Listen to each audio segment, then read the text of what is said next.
মাত্র ১৫০ টাকায় ভরপেট খাওয়া যায় বড় ডেকে রান্না করা সুস্বাদু লোভনীয় এসব গরুর মাংস। সাথে থাকে ভাত অথবা চালের রুটি। ঘরোয়া পদ্ধতিতে মাটির চুলায় প্রতিদিন অন্তত ৩০০ কেজি মজাদার গরুর মাংস রান্না করা হয় কিশোরগঞ্জের ভাই ভাই হোটেল নামের এই খাবারের রেস্তোরাঁয়। স্বাদে ও মানে ভালো হওয়ায় ভোজন রসিকেরাও এসে ভিড় জমান এখানে। তো ওইটার স্বাদটা আসলে অন্য কোথাও পাওয়া যায় না, যার ফলে এখানে আসলে সবাই আসে বা আমি নিজেও আসি। এখানের রান্না বান্না আসলে অনেক সুস্বাদু, অল্প টাকার মধ্যে ভালো মন্দ মানুষ খেয়ে যেতে পারে। এখানকার খাবার অনেক স্বাদ। আমার দুলাই বলতেছে চলো রুটি আর গরু মাংস খাওয়া যায়। তারপর খাইছি, আমার মতো অনেক ভালো লাগছে, অনেক ভালো এবং দামও সস্তা। ভোর রাত থেকেই শুরু হয় এই খাবার হোটেলের কর্মযজ্ঞ। কেউ মশলা প্রস্তুত করতে, আবার কেউ মাংস ধুয়ে চুলায় নিয়ে যেতে ব্যস্ত। এক একটি পাতিলে রান্না করা হয় ২০ কেজি করে গরুর মাংস। এভাবে সারা দিন ১৪ থেকে ১৬ পাতিল গরুর মাংস রান্না করা হয় বলে জানান রেস্তোরাঁর মালিক মোহাম্মদ আহাদ মিয়া। আনুমানিক ১৪ পাতিল। কিশোরগঞ্জের জেলখানা মোড় এলাকায় অবস্থিত ভাই ভাই হোটেল নামের এই রেস্তোরাঁ সুস্বাদু গরুর মাংস আর চালের রুটির জন্য বিখ্যাত। এই রেস্তোরাঁতে বেচাকেনা হয় ২৪ ঘন্টা। মাত্র ১২০ টাকায় পাওয়া যায় ১ প্লেট গরুর মাংস আর ৬০ টাকায় হাফ প্লেট। সব মিলিয়ে ১৫০ টাকায় ভরপেট খাবার খাওয়া যায় এখানে। পাশাপাশি মাছ, ভাত, সবজি সহ পাওয়া যায় আরও অনেক পদের খাবার।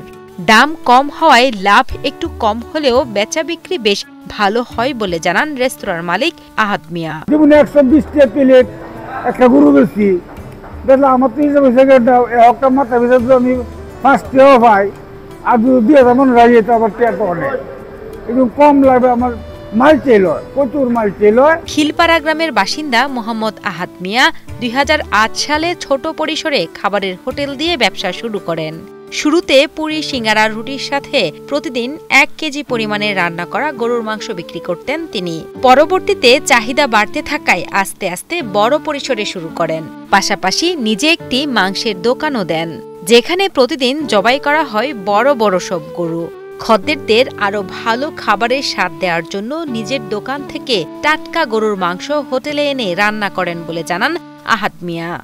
পুরি, সিঙ্গারা, রুটি, ডাল, পরে আস্তে আস্তে যেমন এক পর্যায়ে চোখ গুস্ত শাক ১ কেজি ২ কেজি, এবার কিনতে কিনতে ১০ কেজি পর্যন্ত গেলে চলে। এবেলা যে গুছানি গুছ একটা করলে দেখা একটা পক্ষে বিভিন্ন আকারে। পরে চিন্তা নিলাম যে ছেলেরা দোকান আছে, একটা মাংসের দোকান দেন, কাটতে বেরতাম। এই যে মাংসের দোকান দিচ্ছি যে দোকান গুছটা কাটতে ওখানে কতটুকু গুছ যায় ওটা আমার জানা না। আমার ছেলেরা করে প্রচুর পরিমাণে মানুষ বিভিন্ন জেলার কেউ আইছে। অল্প পুঁজিতে শুরু করলেও খাবারের এই দোকান দিয়ে বেশ লাভবান বলে জানান মালিক আহাদ মিয়া। বর্তমানে তার ৬ ছেলেও জড়িত এই ব্যবসার সাথে। পাশাপাশি কর্মসংস্থানেরও সুযোগ হয়েছে অনেক মানুষের। কম পুঁজিতে ছেলে আছে ৬জন ছেলে আছে, আমি নিজে এবার অন্য মাসে কাজ করতে শহরে লাগাই দিলাম। এই জন্য এই বছরটা আমার শুরু অনেক বুঝে যে এই বছরে আমি অনেক আগ্রহী। দামে কম ও স্বাদে ভালো হওয়ায় প্রতিদিন জেলা ও জেলার বাইরে থেকে ভোজন রসিকেরা এসে ভিড় করেন ভাই ভাই হোটেল নামের এই খাবারের দোকানে। খাবারের মান অনুযায়ী দাম কম হওয়ায় বেশ খুশি এই রেস্তোরাঁয় খেতে আসা খদ্দেরেরা। এখানে গরু মাংসের স্বাদ অনেক বেশি। এখানে প্রত্যেক সপ্তাহে আসা হয়, কারণ এখানে নিজেরা গরু জবাই করে রান্না করা হয়। দামটাও নাগালের মধ্যে। এখানে হাফ গরু মাংস ৬০ টাকা এবং ফুল গরু মাংস ১২০ টাকা।